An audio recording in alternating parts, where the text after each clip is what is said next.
recess week from D.C. leading up to Easter, and that means a chance to talk with your elected leaders, weighing in about tragedy and attacks in the Middle East. And I think it sends a very strong signal. Let's just hope and pray that Assad will say, we're not doing this again. And discussing the growing tensions with North Korea's leader. I'm not going to call him a thug like some of the congressional people call him a thug, but I do think that he's out of control. Congressman Lawson and Yoho in extended interviews at a turbulent time on the international front, all on This Week in Jacksonville. The House of Representatives on recess from Washington, so that's given us a chance to speak with a couple Northeast Florida congressmen. Gainesville's Ted Yoho discussed his efforts back in the district as he begins his third term, and he began with a series of town hall meetings that have drawn hundreds of people and some unruly behavior. Well, you know, since President Trump won the election, there's been an uprising, people becoming more engaged, more informed, and more active in the political process. And we've had 4 town halls now. And it's interesting to me because I always start the town halls because we have these huge crowds, you know, from 300, last night was about 650. And I asked people, how many people have ever been to one of my town halls before? And it just kind of sets a gauge to how many people that probably didn't support us. And it's interesting because it's 85 to 90%. They have not been to one of your Never meetings. been to one of our town halls, and I kid around with them. I said, why not? We've been doing these. We're up to about 50 of them in the last 4 years. And, you know, I try to have fun, but we try to also let people know I'm not here to serve a party. I'm here to serve the constituents and the nation. And so there's things that we agree on and things we don't agree on, and I look forward to the open dialogue. I think the thing that really takes away from this is that meeting last night in Gainesville, it got really kind of unruly. People yelling, obscenities, people cussing at our staff. We're supposed to be tolerant in today's society. You know, and if you're yelling, it's just disrespectful to the other people there. Tell me your thoughts on what's happening internationally, because we just had this airstrike against Syria.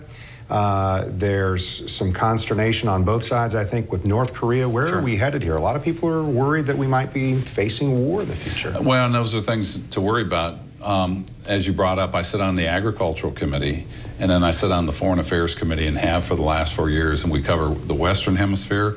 But I just recently became the chairman of the Asia Pacific Subcommittee. So we're dealing with North Korea, South Korea, China, that whole area. And if you look at the South China Sea and the East China Sea, 85% of the world's trade goes through the Straits of Malacca.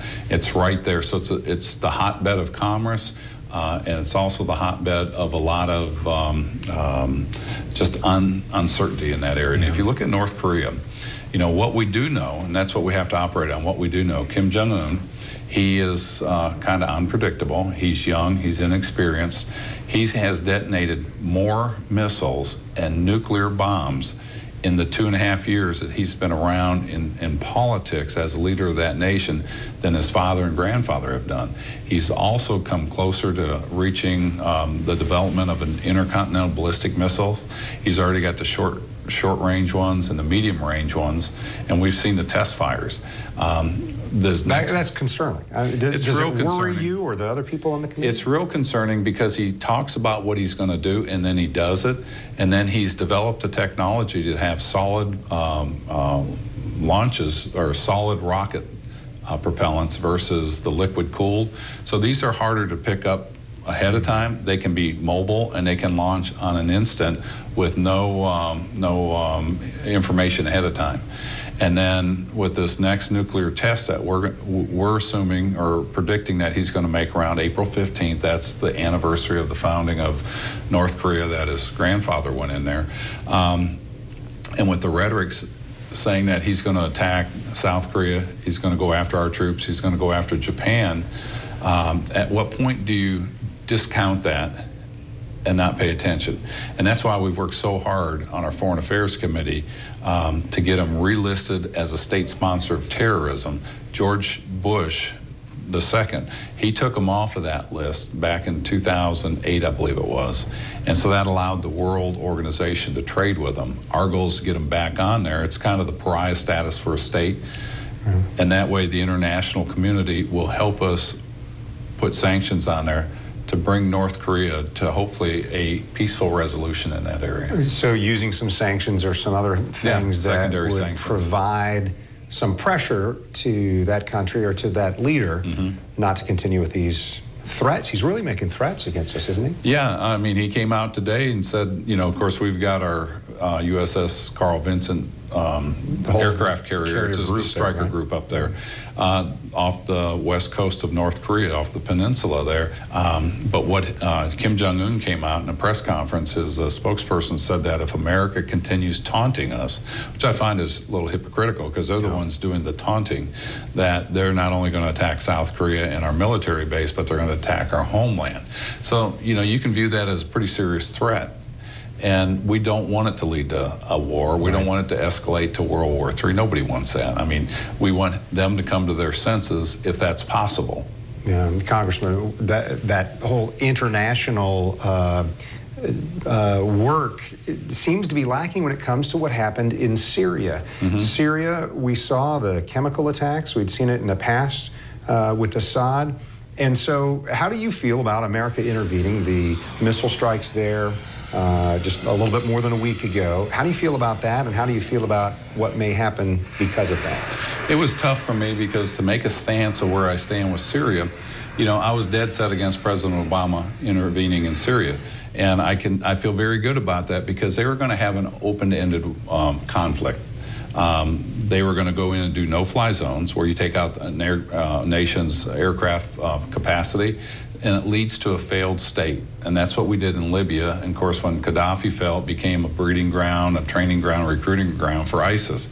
We don't want that to happen in Syria. You know, it's already semi-failed state. So for us to go in there and do that same thing, I was dead set against that back then. Here we are 4 years later. We've seen 480,000 people slaughtered, whether it's at the hands of Assad, ISIS, or the rebel groups, or the coalition forces, you know, collateral damage. There's been enough killing over there. And I think the strongest thing that got me on board with this is we went through the chemical weapons treaty. We went through getting rid of their chemical weapons that Russia brokered with Assad, and then we came in late on that. If you go back, you know, John Kerry said there's no way Assad would give up his weapons, and then of course the Russian ambassador brokered that deal. We wound up paying for that, destroying those weapons off of one of our aircraft carriers. Russia certified they were gone, 100%. John Kerry said they were gone, 100%, the chemicals of mass destruction. And yet Assad went ahead and released these. In the meantime, he's been using the chlorine barrel bombs, very toxic gas, very deadly. And so if they have broke that treaty, if they went ahead against that and they're using chemical weapons on their own people, where's the rest of the world community? Where's the indignant? Where the people come out and say, this is wrong, something has to be done. So President Trump made a decision. He didn't announce it. He just acted, no rhetoric, action. And I think this sends a very strong signal. Let's just hope and pray that Assad will say, we're not doing this again. Right. Because there is an option that it goes the other way and Assad retaliates somehow, or the allies, because I think there's also some concern that Russia or Iran back Syria in this case. They do, and I mean, that's why it's such a quagmire, and I don't want to get involved in it. Before President Trump does any more, he needs to come to Congress. We're going to ask, he needs to ask permission. We need to look at the situation, because what you have is you got, as you brought out, you have Russia and Iran trying to boost up Assad. You have us, Saudi Arabia, and Turkey trying to work against Assad. So we've got two groups trying to accomplish something different. The only thing we have in common is going after ISIS. And other than that, you've got a conflict over there. I think the best thing for us to do is we've done what we're going to do. I would rather pull out and let those people handle it. We've done enough in the Middle East, and our strategy has not worked, and it's created what we have. Congressman Yoho also discussed the future of health care reform and his concerns over the national debt and spending. Those uncut portions of his interview can be found online at news4jax.com. My visit with Democrat Al Lawson next on This Week in Jacksonville. Stay with us.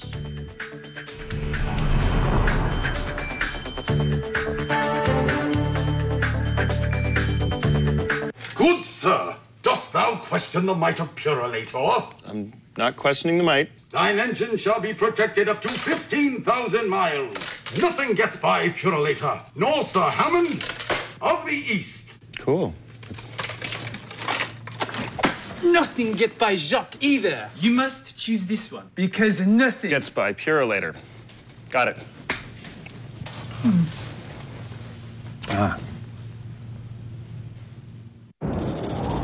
You can drive a truck, or you can team up with one. The 2017 Nissan Titan. Go the extra mile in a truck that has better acceleration, handling, and braking than Ford F-150. Take on any job. The newly redesigned family of Titans, featuring America's best truck warranty. 5 years, 100,000 miles, bumper to bumper. Get to your local Nissan store today and save $10,000 on the 2017 Titan XT. Hi, I'm Lenny Curry. Together, we passed the half-penny extension to end our city's pension crisis. Because of your vote, we have the resources to eliminate nearly $3 billion of debt holding our city back. Now, the final step is a vote by City Council. In addition to the half-penny, our reforms end the pension system that caused this financial crisis and puts new city employees into 401k retirement plans like those in the private sector. This ensures we won't have a pension crisis again. The budget savings from our plan will allow major investments in the city and raises for our police and firefighters who've gone a decade without. I promised bold solutions to problems. This pension reform package keeps that promise. It's good for taxpayers and good for our city. Call the City Council today and tell them to vote yes for pension reform, yes for the future of Jacksonville. Sponsored by Build Something That Lasts. This kitchen isn't real. Like the labels some chicken brands use to mislead people. Just smoke and mirrors to get them to pay more. Labels like no added hormones or steroids. It's funny because it's illegal to give chickens added hormones or steroids. At Sanderson Farms, we raise good, honest chicken. Let's check the oven. Ooh, and is right. Sanderson Farms. Good, honest chicken. I deliver packages to your doorstep and capture beautiful shots like this. But that's not all I can do. I track down missing children lost in the woods, rescue people from drowning, help stop armed shooters with hostages, even locate a ticking bomb. When these life-saving drones are coming to Jacksonville, Eye in the Sky. Monday on News 4 Jax, starting at 5. You're watching This Week in Jacksonville with Kent Justice. Former State Senator Al Lawson from Tallahassee defeated Corrine Brown last summer and ended up the new U.S. Representative for District 5, which covers Jacksonville and goes all the way to the state's capital. Lawson also held town hall meetings this week, and he weighed in on what's at stake in Syria and North Korea. Yeah, it's very important that as we have this Easter break that we come back into the district and see as many people as you possibly can, especially when you're having a town hall meeting like later on today. It's extremely important to give people the opportunity to express themselves, you know, and so I look forward to it. But some members are probably traveling outside of the country, but I'm just excited about being in the district. Yeah, what do you expect from the town hall meetings? What have you experienced so far when you've done them? Well, what I expect is, you know, you really want people to express themselves. You know, you don't want to orchestrate like some people try to do with town hall meeting. It doesn't work out well. This is a time for them to tell you how they feel about you, what they would like for you to work on. And I brought some staff down from Washington, D.C., so some question that I'm not able to answer, they might be able, they're pretty seasoned people, and so they might be able to answer many of the questions that they are concerned about. Yeah, one of the things I know a lot of us are concerned about is what's happening internationally. Just more than a week ago, by the time we're on air, we're talking about a Syria missile strike. We also know North Korea, there's some tensions there. Where are things going here, Congressman? Well, you know, I was very much interested in the Syria missiles attack because Jacksonville has a very big population, and they have opened their arms to a lot of refugees that have moved in and to the area. Now, all of us was very concerned about the way that we saw with kids and families and so forth. Lives were destroyed because of what had happened over there. in Syria. And so at the same time as we thought it was appropriate that America take some action in which to destroy some of the facilities that they had, especially when it left to them using nerve gas in those particular areas, which there will be repercussions. But at the same time, there's not an act of war because the president himself cannot start a war. It would have to be done by Congress. So everyone is quite concerned. How much impact did we really make? Are we going to help them change their decision on what they're doing? And now Russia's involved, and we certainly hope that Russia will also aid and other countries would aid in the atrocities that happen. Yeah, so you're saying you're looking for some international support, that it shouldn't be just us who are saying you can't treat people, you can't treat your own citizens like that using chemical weapons and that sort of thing. That's true, and America shouldn't be the police of the world. You know, even though we play a significant role in humanity and been able to reach out to other countries. We are a country of immigrants, and so as a result, we have to be concerned about what has happened. But it breaks my heart and other people to see kids that are dying. You know, when you look at the news and see the atrocities that take place. And so if we did anything to help the situation, I'm thankful. Yeah. What about what's happening on the other side of the planet now in North Korea? There are legitimately, I think, threats coming from Kim Jong-un about what America's doing, just having our forces there, having the carrier strike group there.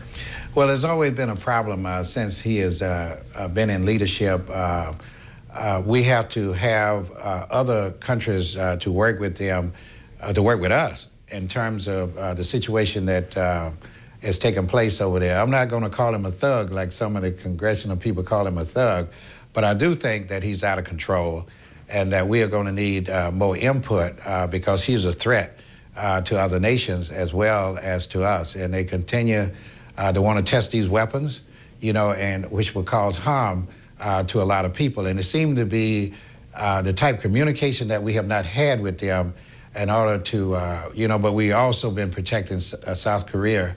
And so as a result, they have a great deal of concern too. So how this is going to work out, it's going to take more serious negotiation. I think for the first time, our president is beginning to see the campaign is over and he's going to have to provide more leadership. Yeah. Let me ask about some of the leadership we're seeing provided in terms of Jacksonville and Eureka Gardens. This is something that's gone on more than a year.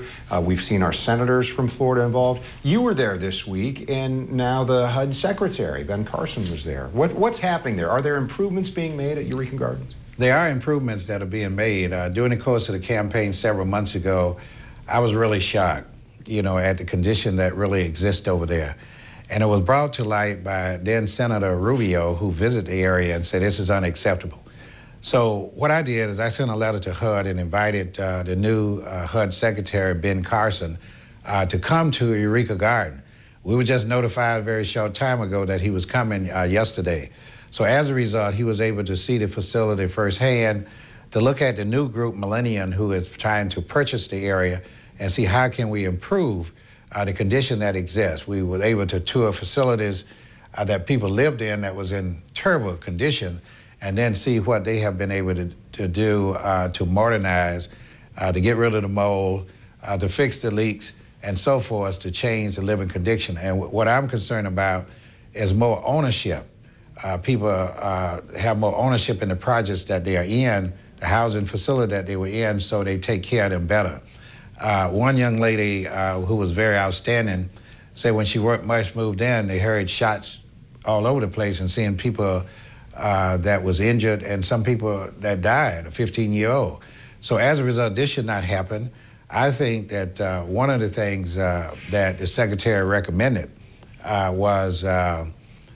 is finding a way, in my opinion, to be more younger people to invest in the program so they can save money for a down payment. Their goal is to move people out of public housing and put them in regular home ownership, which is really great. To improve the facilities with more green space, places for kids, to take the residents' involvement in the facility to excellence. So when you had the U.S. Senator there, the HUD Secretary, and myself that was very significant. I don't know where we've ever seen that kind of relationship, so I would like Eureka Garden, even though the other problem is be a model for the country. You know, so as a result, whatever we do here and what we are able to change, other facilities would do the same thing, so you cut down on the criminal activity that take place and have the people to, you know, these people are getting elderly and they want to be protected, and we don't want to be locked up. We want them to feel free to move around and feel like they're in a safe environment. More from Rep. Lawson on our webpage, including his thoughts on Jacksport expansion. All right, stay with us, because coming up we learn about celebrating good in Northeast Florida with Hands On Jacksonville. Stay with us.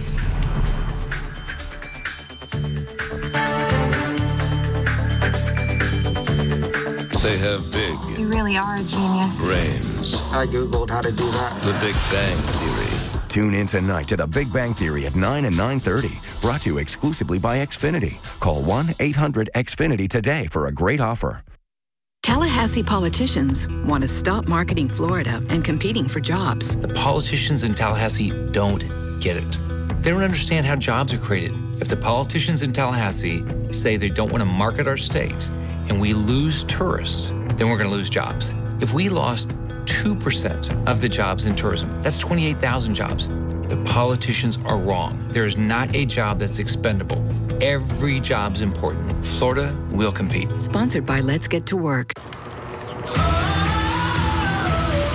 It's easy to see why Nissan is America's fastest growing auto brand. Introducing the new Midnight Edition with aggressive blacked out alloy wheels, spoilers, outside mirrors, and more. Take on the mainstream in Nissan's Midnight Edition. 6 models, 4 colors, only at your local Nissan dealer. Get 0% financing for up to 72 months on 11 models, or save up to $10,000 on select models. UM is short for under or uninsured motorist coverage, and you need to look at your insurance policy to make sure that you have UM coverage, because it's the only thing that's going to protect you if you're hit by someone who doesn't have any insurance or has very little. What Florida city is best known for spaceflight? Cape Carnival. Cape Carnival? Close enough. What condiment includes vinegar, molasses, and anchovies? Westchester sauce? Close enough. And now, a word from our sponsors. One-off from the Florida Lottery. Now available for pick 2, 3, 4, and 5 games. Miss by 1 on any or all numbers and still win. There's more to life than the climb. There's the view. You've got to stop and look around a little. Come, shed life's layers in Asheville. Let the child inside you out to play. Remember who you are. Life is for the taking, not for taking it easy. Asheville, discovery inside and out. Welcome to Dick Gore's RV World. Come by and see us in Jacksonville off of I-95 at the airport exit. And you'll find out why everyone shops and buys their RV at Dick Gore's RV World. And remember, if you don't shop us, we both lose. So many people in Northeast Florida put their hands to work for good causes, and this month, some celebrations showcasing those efforts. Hands On Jacksonville President and CEO Leanne Daddario is joining us. And we want to start here. April is Florida Volunteer Month. Hands On Jacksonville is the premier volunteering organization in our area. So why do you make that claim? Really, it's a promise, isn't it? Yeah, absolutely. So first of all, thank you for having me. Yes, April is Volunteer Month, and you know, our mission here is to inspire people to get involved with what they love, train them how to be out in the field to volunteer, and then connect them in the community and mobilize them to get where they need to be. Obviously doing a great job. I told you I pulled some numbers here. I saw in 2016 you guys had 457 community projects, 6,200 volunteers, 20,000 hours of service. Now that makes a huge impact. I wanted to talk about something coming up here, a couple of different things called Celebrate Good. One is the Celebrate Good dinner. Thank you. They've invited me to be the MC at this event, but it's a VIP awards dinner. What are the awards? Yeah. Well, we celebrate people in about 15 different categories. And the thing that I love about this event is these are the unsung heroes that you don't normally see in the community, and they're doing work in education and health and all different kinds of fields. And we just want to say thank you, and we want to recognize all the time and the capacity that they give back to the community to make this a great quality of life place to live. Can people still come? And we've got some images from a couple of years ago, 2015, I guess, and one of the Bush brothers was there. Oh, good. Yeah, when Neil was there. Can people still come and attend this? Are you kidding? Yes, the more the merrier. They can go to our website at www.handsonjacksonville.org, and you can still get tickets. We are about a week out. We would love to have you, as well as you as our talent that evening. We will have the new CEO of Leadership Florida with us as well, too, to inspire us. Wendy Spencer, right? Wendy Spencer. And that's going to be one of those encouraging, celebrating the people who've already done it, but encouraging other people to do likewise and make a difference in the community. Absolutely. I talked to her a couple of days ago, and she's got a funny, inspiring, engaging message. And we're just thrilled to have her. So here's the other thing. That's a dinner, and it's $100 a person, and a great thing. But then there's this free event after that, the Celebrate Good Festival. This is coming up Sunday, April 30th, 1 to 5 in the afternoon at Friendship Fountain. What's happening there? And this is a way to bring as many people as we can together on this effort. This is so fun. So this is our way of saying to any kind of volunteer, faith, corporate, senior, youth volunteers, thank you for what you do. It's a free event. It's 1 to 5, and there'll be all kinds of musical acts on the stage. There's going to be foods. We've got close to 50 different activities. You can check out 25 different other nonprofits. We just really want to have the chance to celebrate you, meaning the volunteer, by having you bring your family and come out hopefully on a beautiful weather day. Yeah, that's what we're planning. We've talked to the Weather Authority. We've got that all set up. That April 30th, going to be great weather and a great time. Leanne, thank you so much. Appreciate sharing. No, thank you as always. Well, This Week in Jacksonville airs each Sunday morning at this time. Congressman Ron DeSantis plans to join us next week, and we're also working to line up Rep. John Rutherford, too. Venture leadership in Jacksonville and more. That's all coming up next week. I'm Kent Justice. Thanks for watching on air on Channel 4 and online at news4jax.com.